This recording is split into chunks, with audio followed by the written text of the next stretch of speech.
This is the story of how we got our 4 dogs from North Carolina down to the Miami airport and finally to our new home in Panama. And if you think moving internationally is stressful, just try doing it with a pack of 4 dogs during a government shutdown. Exactly. Today, Sam and I are going to walk you through the real-life logistics of flying Copa Airlines with pets both in the cabin and in the cargo, and the unexpected paperwork nightmare that almost stopped us in our tracks. Before we even get into the timeline, let me give you the single most important piece of advice. Get an experienced pet fixer. Yeah, seriously. This process is incredibly time-sensitive and stressful, and the rules can change overnight. These experts know the latest forms, the fees, and exactly how to navigate the hiccups. If we hadn't had help, I genuinely don't think we would have made it on the plane. First, we called Copa to book our flight because you can't book a pet directly online. So you have to call and add your pets, or just do the whole thing over the phone, which is what we did. There is a strict limit on how many dogs are allowed in the cabin, and this varies through airlines, but Copa has a limit of 3. And there has to be 1 person per dog, no more. And here's an important fact. Your cabin dog counts as your carry-on, even though they stay under the seat. You can still bring a personal item, so pack wisely. Next is the health check. You need to book this appointment with your vet no more than 10 days before the flight. And of course, make sure that your vet understands the process of getting the health certificate. It has to go through USDA, and after your vet fills it all out and gets approved, this can cause delays if your vet has not done this before. Yeah, pro tip, schedule your flight so you have as many business days as possible within that 10-day window. You don't want the weekends eating up that processing time. Also, keep in mind that the vet at the airport in Panama does not work every day and has limited hours. It's another reason to get a pet fixer. Once the vet health certificate is approved, it has to be printed and apostilled. Usually you go to the Panama consulate for this, but this is where our spreadsheet went completely out the window.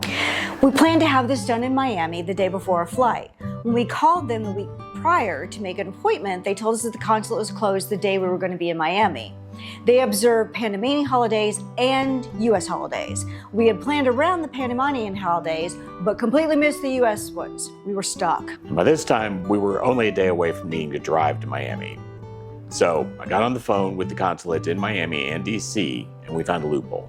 The Secretary of State office in North Carolina could actually apostille the document. We needed to go get the document notarized, attesting that the paperwork was valid, and then go downtown to get the vet certificate apostilled. We rushed to a UPS store to find a notary, then headed downtown and miraculously finding a parking spot right in front of the building. Now, normally the apostillization process at the State Department takes about 2 weeks. I explained to the clerk that this was an urgent drop everything situation. And here's the kicker. The government wasn't shut down, as I said earlier. These ladies weren't even getting paid, yet they still made it happen. I was so overwhelmed by the kindness and the sheer stress of it all that I literally left the building weeping. They were professional and kind when they did not have to be. She still weeps a lot when she tells this story. So let's talk about airport logistics. We had 2 dogs in the cabin with us and 2 flying in cargo. The paperwork is different for each of those. And yet another reason to use that pet fixer. For cargo, you have to go to the cargo shipping area the day before your flight. They need to verify your dogs are healthy and inspect the crates and then weigh the dogs in the crates. Important note, you must have a secured water source. Even though the trip from Miami to Panama is short, it absolutely is mandatory for them to have a water source. Yeah, they made us go get the bottles for them. Now, finding this place is an adventure. The signs at the cargo facility can be tricky, and by the way, there's 0 parking there. So while Charlene took the crates and 2 dogs inside for inspection, I got to drive around in circles for about 45 minutes, dodging incoming cargo trucks with the other 2 dogs in the car barking. Inside, we had to wait for a supervisor because my Secretary of State apostille document looked different than the usual consulate stamped one they get. This caused a lot of confusion, but between my limited Spanish, being very polite, we eventually got the green light. Lessons learned, bring your patience, and Spanish doesn't hurt. Flight morning, 3 a.m. We got out of the hotel on time and over to the cargo facility by 3:30 a.m. to drop the dogs off where we thought we were supposed to go. It looked completely abandoned. We finally saw someone moving inside, knock loudly, and the incredibly nice guy who opened the door actually worked for American Airlines, not Copa. He said it wasn't unusual for people to show up at his door at 4 a.m. knocking, and he pointed us to the right building. We got the dogs and crates and then watched them drive away on a pallet and tried not to panic. Now, we just had to drop off the rental car and get to the gate for our 7:34 a.m. flight. That should be easy. Well, if you don't know the Miami airport, do not just trust Google Maps. We missed the drop-off turn and had to get back on the highway, loop all the way around in morning traffic, and we finally made it to the rental return. And because we didn't know the airport and we didn't know Copa was at the absolute opposite end of the terminal from the rental cars, and we also didn't know there was a shuttle, we walked the entire length of the Miami International Airport with 2 dogs on our backs in our pack. So we finally hit the ticket counter roughly 5 a.m. and the unusual paperwork hit us again. After 3 or 4 people analyzed my Apostille document, they actually had to call the airport vet at home because his office didn't open until 7 a.m. So roughly 40 minutes later, it might have been longer, I don't know, at this point I was stressing. We were in full-on sprint to the TSA with 2 dogs on our backs. Because of the shutdown, TSA was understaffed, but pre-check got us through a little faster. The dogs were angels, and we made it to the gate exactly 15 minutes before boarding. Once you land in Panama, clear the passport control, get your bags, and then head through the x-ray machines. Just a note, the dogs don't need to go through the x-ray machine. You want to find the vet, and it's a little bit tricky. Do not go through the white glass doors. That's the exit. They shouldn't let you back in if you do that. Facing those doors to the far left, that's where the vet team is.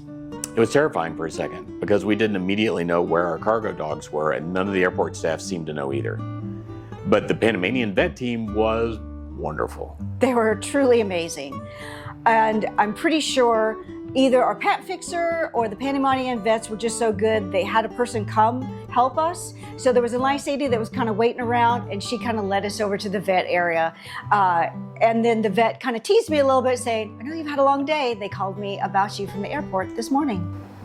The absolute final step is quarantine. You have to request home quarantine at least 3 business days before your arrival. Our pet fixer had handled the paperwork for us. You pay a fee when you land. Make sure you bring exact change. If you don't do this, your dogs have to board at the airport for 40 days. Don't let that happen. If you do home quarantine, a vet might visit at your house to check on them. I bought a bunch of cookies as a bribe, and of course had to keep eating them because they never actually came to our house. But most people get at least 1 visit, so be prepared. It was a wild ride, but we're all here, happy and healthy. People do this all the time, and you can too. Just get a good pet fixer, double check your paperwork, and just remember to breathe. Hey, thanks for watching. If you have questions about moving pets to Panama, or you just want to share your own travel horror stories, drop them in the comments below. See you in the next video.